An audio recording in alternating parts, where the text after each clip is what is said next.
ওয়ালা তুসাইর খাদ্দাকা লিন-নাস, অহংকার করে মানুষের থেকে মুখ ফিরিয়ে নিও না, মুখ ছিটকাবে না। মানুষকে সম্মান করো, মানুষের সাথে মেশো, বি পিপল ওরিয়েন্টেড। আমাদের অনেক ছেলে মেয়েরা মানুষের সাথে মিশতে পারে না, দোষ কার? বাবা মায়ের। শেখায় না।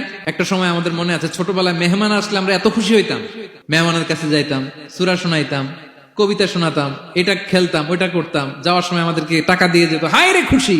এখন দেখবেন টেনে হিসেবে মেহমানের সামনে আনা যায় না। এরকম আছে না নাই? অনেক ফ্যামিলিতে এরকম আছে যে তারা সারাদিন ডিভাইস নিয়ে, এই ডিভাইস আসক্তি এত মারাত্মক পর্যায়ে পৌঁছেছে যে তারা মানুষের সাথে মিশতে পারে না।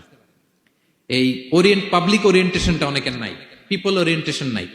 অনেক ছোট বাচ্চা, মেহমান আসছে, তুমি একটু আসো, সালাম দাও, বসো, আসতে চায় না, বসতে চায় না, কারণ ওরা শিখানো হয় না। সারাদিন দিয়ে রাখছে কি হাতে? মোবাইল। এই জন্য ছোটবেলা থেকে আমরা যেন সামাজিক বানাই, বাচ্চাকে যেন শেখাই, বাবা মুরব্বীকে দেখলে সালাম দিতে হবে। কি করতে হবে? ওরা শিখাবেন। অনেক সময় ছোট বাচ্চারা না বুঝে দারোয়ানের সাথে খারাপ আচরণ করে, ঘরের কাজের বুয়ার সাথে খারাপ আচরণ করে, ড্রাইভারকে বকা দেয়, আছে না নাই? ভদ্রতা, ডিসেন্ট ম্যানার আপনি শিখান নাই, তো শিখবে কোত্থেকে? এই জন্য শুরুতেই বললাম যে গরুর পেট থেকে বেরোলে গরু হয়, কিন্তু মানুষের পেট থেকে বেরোলেই ওটা মানুষ হয় না। ওটারে মানুষ বানাতে হয় দিনের পর দিন, মাসের পর মাস, টিউনিং করে, পলিশিং করে, গাইড করে করে মানুষের মতো মানুষ বানাতে হয়। সেজদায় আমরা যত ছোট হই এর চেয়ে ছোট আর হওয়া যায় না। সেজদায় আমরা যতটা বিনয়ী হই, একটা মানুষ এর চেয়ে বিনয়ী আর হতে পারে না। এই তো নামাজ শুরু করলাম, আল্লাহু আকবার, এরপর রুকুতে জাস্ট বো ডাউন আর হেড, মাথা একটু ঝুঁকালাম, আর সেজদায় একেবারে মাথাটারে মাটিতে মিলিয়ে দিলাম। তার মানে আমি চলে গেলাম আসফালে। আসফাল মানে সবচেয়ে নিচে, আর সবচেয়ে নিচে যে আমি ঘোষণা দিলাম সুবহান রাব্বিয়াল, মানে হে রব, আপনার প্রশংসা, আপনার পবিত্রতা, আপনি আলা।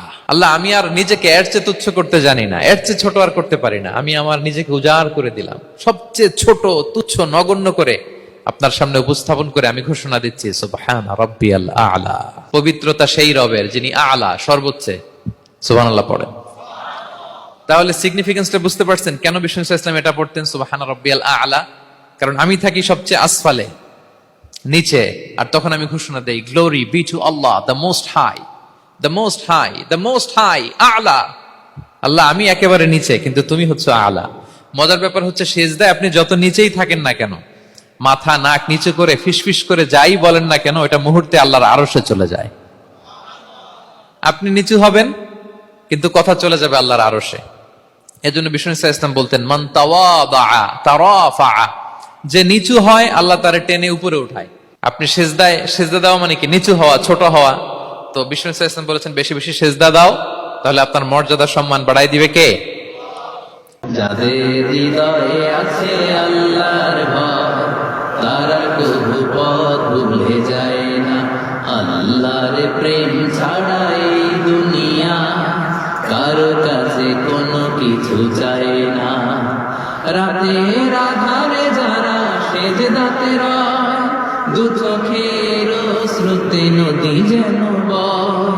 ছলনার হাতছানি যতই আসুক, পেছনে ফিরে সে তাকায় না। সবাই পড়েন, যাদের হৃদয়ে আছে আল্লাহর ভয়, তারা কবু পথ ভুলে যায় না। আল্লাহর প্রেম ছাড়া এই দুনিয়া কারো কাছে কোনো কিছু চাই না। আলহামদুলিল্লাহ বলে আমরা যেন সেই পথের পথিক হতে পারি। আমরা পড়ি আমিন। আল্লাহ তাআলা ইরশাদ করছেন, ইয়া আইয়ুহাল্লাযীনা আমানু যকুরুল্লাহা যিকরান কাসীরা ওয়া সাব্বিহুহু বুকরাতান ওয়া আসীলা। অর্থাৎ ওহে বিশ্বাসীরা, তোমরা বেশি বেশি আল্লাহর জিকির করো বা আল্লাহ তাআলাকে স্মরণ করো, আর সকাল সন্ধ্যা তার পবিত্রতা বা তার মহিমা ঘোষণা করো। বিভিন্ন আয়াতে একই কথা আল্লাহ তাআলা রিপিট করেছেন যে আমাকে বেশি বেশি স্মরণ করো, বেশি বেশি আমার জিকির করো, এবং সকাল সন্ধ্যা আমার পবিত্রতা এবং মহিমা তোমরা ঘোষণা করো। এবং বিষ্ণু ইসলাম বিভিন্ন হাদিসে তিনি বলেছেন যে আলাইকুম বিযিকরিল্লাহ, তোমাদের উচিত বেশি বেশি আল্লাহ তাআলাকে স্মরণ করা। এক লোক রাসূল সাল্লাল্লাহু আলাইহি ওয়াসাল্লামকে বলল, ইয়া রাসূলুল্লাহ, ইন্না শারাইআল ইসলামি ক্বাদ কাসুরাত আলাইয়া। ইসলামের বিধান তো অনেক, তো এত বিধানের মধ্যে থেকে আমি কোনটা পালন করব? ফা আখবিরনি বিশাইইন আতাশাব্বাসু বিহি, আপনি একটা আমাকে বলে দেন যেটা আমি আঁকড়ে ধরে থাকি, সবসময় করবো এটা, এরকম একটা বলেন। তখন রাসূল সাল্লাল্লাহু আলাইহি ওয়াসাল্লাম বললেন যে লা ইয়াজালু লিসানুকা রাতাবান মিন যিকরিল্লাহ। তুমি যদি একটা সাজেশন চাও, তাহলে আমি বলবো যে তোমার জিহ্বাটা যেন সবসময় আল্লাহর জিকিরে সিক্ত থাকে। সবসময় তোমার জিহ্বাকে, তোমার লিসানকে, তোমার জবানকে আল্লাহর জিকির দিয়ে তুমি সিক্ত রাখো। Always keep your tongue moist with the remembrance of Allah subhanahu wa ta'ala. আল্লাহর জিকিরে, আল্লাহর স্মরণে তোমার জিহ্বাটাকে সিক্ত রাখো। তো তার মানে কোরআনের এই আয়াত এবং রাসূল সাল্লাল্লাহু আলাইহি ওয়াসাল্লামের মুখ নিঃসৃত এই হাদিস থেকে আমরা বুঝতে পারলাম যে আমাদের সবসময় আল্লাহ তাআলাকে খুব বেশি বেশি স্মরণ করা উচিত।